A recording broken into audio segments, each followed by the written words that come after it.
जय माता दी। बड़ों को मेरा चरण स्पर्श और छोटों को मेरा प्यार। स्वागत करती हूँ आप सभी का अपने इस YouTube चैनल पर और आशा करती हूँ कि आप सभी लोग स्वस्थ होंगे और मस्त होंगे। आइए बात कर लेते हैं नवरात्रि के 9 दिनों को लेकर। नवरात्रि के पहले दिन हम माँ के किस स्वरूप की पूजा करते हैं और किस प्रकार पूजा करने से हम माता के इस स्वरूप को अच्छे प्रकार से मना सकते हैं। नवरात्रि के 9 दिन का न सिर्फ धार्मिक बल्कि ज्योतिषी महत्व भी बहुत ज़्यादा होता है, क्योंकि नवरात्रि के 9 दिन नवग्रह से जुड़े हुए हैं। इसीलिए ज्योतिष के अनुसार नवरात्रि के पहले दिन हम माँ शैलपुत्री की पूजा करते हैं। माँ शैलपुत्री की पूजा से व्यक्ति की कुंडली में चंद्र ग्रह से रिलेटेड जो भी समस्याएं मिल रही होती हैं, उस प्रकार के सभी दोष को दूर किया जा सकता है और उसकी शुभता हमें प्राप्त हो सकती है। ऐसी मान्यता है कि माँ शैलपुत्री की सवारी वृषभ होने के कारण वृषभ राशि के जातकों को इस दिन की पूजा का विशेष फल प्राप्त होता है। नवरात्रि के 9 दिन माँ दुर्गा के 9 रूपों की पूजा की जाती है। नवरात्र का पहला दिन माँ शैलपुत्री का होता है। माँ शैलपुत्री हिमालय राज की पुत्री है। शैल का अर्थ होता है पत्थर या फिर पहाड़। तो ऐसा कहा जाता है कि माँ शैलपुत्री की पूजा करने से व्यक्ति को धन, ऐश्वर्य, सौभाग्य की कभी भी कमी नहीं रहती है। जिस तरह भारी पत्थर को या किसी पहाड़ को हिलाना बड़ा ही मुश्किल है, उसी प्रकार आपकी समृद्धि हमेशा आपके साथ बनी रहती है। नवरात्रि का पहला दिन माँ शैलपुत्री को समर्पित होता है। मार्कंडेय पुराण के अनुसार माँ शैलपुत्री पर्वतराज यानी शैलराज हिमालय की पुत्री है, ये हम सब जानते हैं।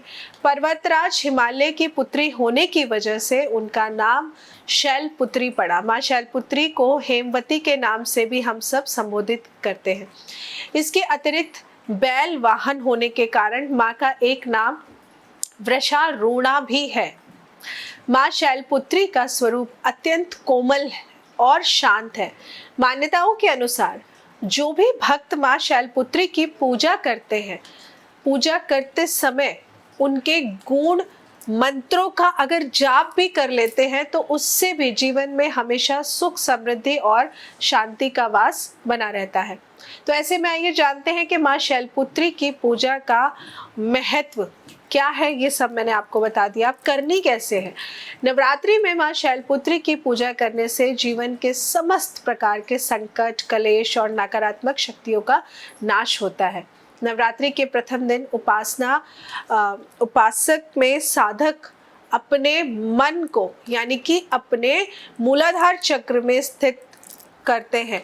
तो इस दिन जब हम शैलपुत्री की पूजा करते हैं, हमारा मूलाधार चक्र जागृत होता है और अनेक सिद्धियों की प्राप्ति होती है। मन शांत नहीं होगा तो आप कुछ भी नहीं कर पाएंगे। इसीलिए नवरात्रि के पहले दिन हम अपने मन को शांत करने की कोशिश करते हैं। अपने मन को, हमारा मन इधर उधर ना भटके, क्योंकि 9 दिन पूजा करनी है ना माँ की, गलत आचरण ना हो हमारा, हम गलत काम ना करें।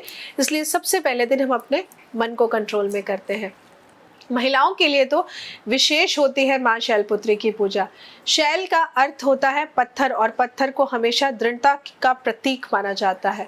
मान्यता है कि महिलाओं को माँ दुर्गा के इस स्वरूप की पूजा से विशेष फल की प्राप्ति होती है। माता शैलपुत्री की पूजा करने से कुंवारी कन्याओं को सुयोग्य वर की प्राप्ति होती है।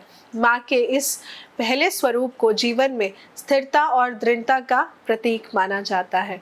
तो माँ शैलपुत्री की पूजा करने से बहुत सारे लाभ हम सबको मिलते हैं।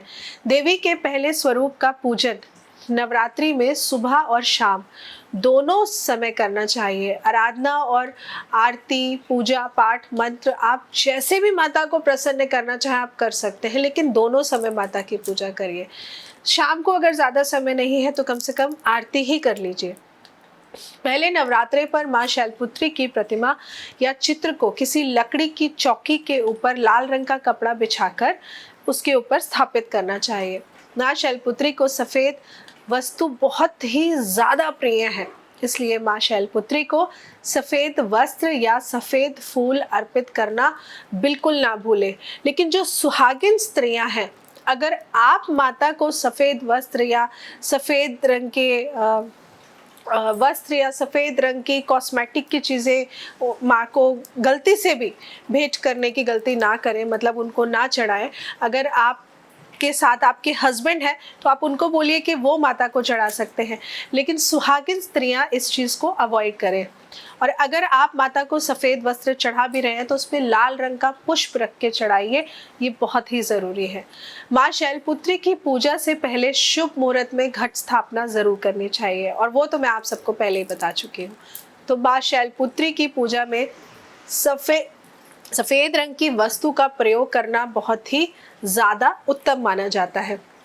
तो मैं आपको बता दूं कि माँ शैलपुत्री का पसंदीदा रंग क्योंकि सफ़ेद है ना, इसीलिए हम सफ़ेद रंग की वस्तुओं का प्रयोग करते हैं। लेकिन सुहागिन स्त्रियों को सफ़ेद रंग की वस्तुएं माता को अर्पण करने से बचना चाहिए। कुंवारी कन्या है तो वो कर सकती है। इसके बाद माँ शैलपुत्री के सामने आप लोग गाय के घी का दीपक जलाइए। गाय के घी का दीपक अगर आप लोगों को नहीं मिलता है, मतलब गाय का घी इजीली अवेलेबल नहीं है, तो घी में ही आपने उपाय के तौर पे थोड़ी सी हल्दी डाल देनी है। हल्दी डालकर फिर आप दीपक को जला सकते हैं। तो आप दीपक जलाइए और एक सफ़ेद आसन पर पूरब दिशा की साइड यानी कि ईस्ट की तरफ, ईस्ट साइड में अपना फेस करके बैठ जाइए। तो माता की चौकी आप इस प्रकार लगाइए कि जब आप पूजा करें ना, आपका फेस ईस्ट की तरफ होना चाहिए। और फिर आपने दिया जलाने के बाद धूप अगरबत्ती जो भी आप इस्तेमाल करते हैं वो जलाइए। और मैं तो कहूँगी कि अगरबत्ती अवॉइड करिए, क्योंकि अगरबत्तियाँ बाँस से बनती हैं तो उनको पूजा में अवॉइड करिए। इसके बाद आपने माँ शैलपुत्री के मंत्र का जाप करना है।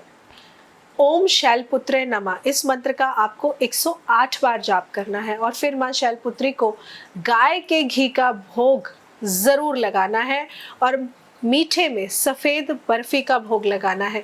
सफ़ेद बर्फ़ी में आप दूध से घर पे कोई बर्फ़ी बना सकते हैं, नहीं तो मार्केट से भी ले सकते हैं, नहीं तो पेठा बहुत ही उत्तम माना जाता है। पेठा एक ऐसा फल है जो आप फास्ट में खा भी सकते हैं, उसको दूषित होने का कोई है ही नहीं कि उसमें कुछ मैदा मिला होगा या कुछ आटा मिला होगा। तो पेठा बहुत ही उत्तम माना जाता है। तो कोशिश करिए कि आज आप माता रानी को पेठे का भोग लगाएं, ये बहुत बहुत बहुत ज़्यादा ही अच्छा रहेगा। तो बहुत छोटी छोटी सी चीज़ें हैं। इसके बाद अगर आप भोग में गाय का घी रख लेना तो बहुत ही उत्तम, क्योंकि उससे ना आपको निरोगी काया का आशीर्वाद मिलता है। तो गाय का घी कोशिश करिए कि मिल जाए। गाय के घी को एक कटोरी में रखकर फिर आप पूजा में इसको रखिए और बाद में ये गाय का घी आप किसी भी मंदिर में जाकर के दान दे आइए। शाम के समय तक आप दान दे सकते हैं, नहीं तो नेक्स्ट डे जाकर के आप तब दान दे दीजिए। लेकिन माँ के लिए ये 2 भोग ज़रूर रखिए, एक गाय का घी और दूसरा सफ़ेद रंग की मिठाई, ये बहुत ज़रूरी है। और ऐसा करने से माँ शैलपुत्री की कृपा आप पर हमेशा के लिए बनी रहेगी, आपको उनका आशीर्वाद प्राप्त ज़रूर होगा। माँ शैलपुत्री तो थोड़ी सी ही पूजा में प्रसन्न हो जाती है और आपके जीवन में जो भी नकारात्मक शक्तियाँ हैं उनका नाश करने के लिए माता आपके लिए हमेशा सहायक बनी रहेगी। अब मैं आपको बताती हूँ एक खास बहुत ही अच्छा सा उपाय, क्योंकि पिछले कुछ समय में और अभी क्योंकि होली गई है तो बहुत सारे लोगों के मैसेज आ रहे हैं, मैम ऐसा लग रहा है घर में किसी ने कुछ करा दिया है या बहुत ज़्यादा नकारात्मकता नेगेटिविटी बढ़ती जा रही है। तो आप लोगों के लिए खास उपाय बता रही हूँ। नवरात्रों के पहले नवरात्रि इस उपाय को ज़रूर करिएगा। आपने एक पान का पत्ता लेना है, उस पान के पत्ते के ऊपर आपने बहुत छोटी सी चीज़ बता रही हूँ, 27 फूल वाली लौंग रखनी है।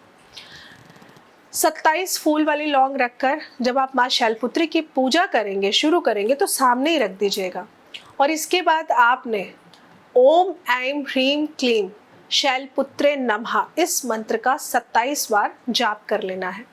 जाप करने के बाद में आपने ये सारी लौंग लेकर के कलावे में बांधनी है और बांधनी इस तरह है कि आपने 27 लौंग की माला बन जाए माता रानी को चढ़ाने के लिए। तो आपकी जो भी मूर्ति है या फोटो फ्रेम है उसके साइज के अकॉर्डिंग आप कलावे को तोड़ लीजिएगा और उसमें आपने ये 27 लौंग लगा देनी है।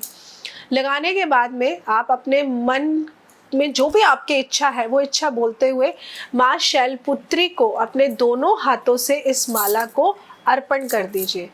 बस बहुत छोटी सी चीज़ है, बहुत ही छोटा सा और ख़ास और अचूक मैंने आपको उपाय बताया है। ये पहले दिन ही कर दीजिएगा, क्योंकि अगर आपके घर में इस प्रकार की नकारात्मक शक्तियाँ हैं तो वो आपके घर में पूजा पाठ तो होने ही नहीं देंगी।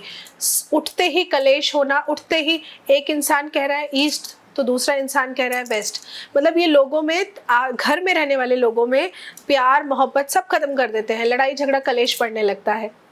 तो सबसे पहले नवरात्रे, आपके घर का माहौल कैसा भी हो, ये छोटा सा उपाय आप लोग ज़रूर करिएगा। इस उपाय को करने से ना आपकी बुद्धि जो बहुत नेगेटिव हो गई है वो पॉजिटिव होना शुरू हो जाएगी, और जो भी आपको लग रहा है कि घर में कोई नेगेटिव एनर्जी है तो आपको समझ में आएगा कि किस प्रकार या ऐसा क्या करें कि जिससे ये नेगेटिव एनर्जी आपके घर से दूर हो जाए। तो बहुत छोटा सा उपाय है लेकिन बहुत कारगर उपाय है, करके ज़रूर देखिएगा। एंड आई एम श्योर जब आप इसे करेंगे ना और करके आप मुझे खुद बताएंगे कि आपको कितना अच्छा परिणाम इससे मिला है।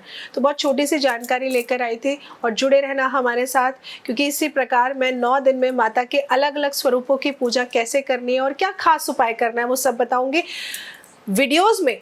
तो बताऊंगी साथ में हमारे शॉर्ट्स भी पढ़ रहे हैं, शॉर्ट्स वाली वीडियोस भी पढ़ रही हैं, उसमें भी मैं आप सबके लिए खास अचूक उपाय लेकर आ रही हूँ कि नवरात्रों में क्या क्या उपाय करने हैं। तो जाइएगा कहीं और नहीं, हमारे चैनल के साथ जुड़े रहिए और देखते रहिए, और देखिए भी और उपायों को करिए भी। जय माता दी।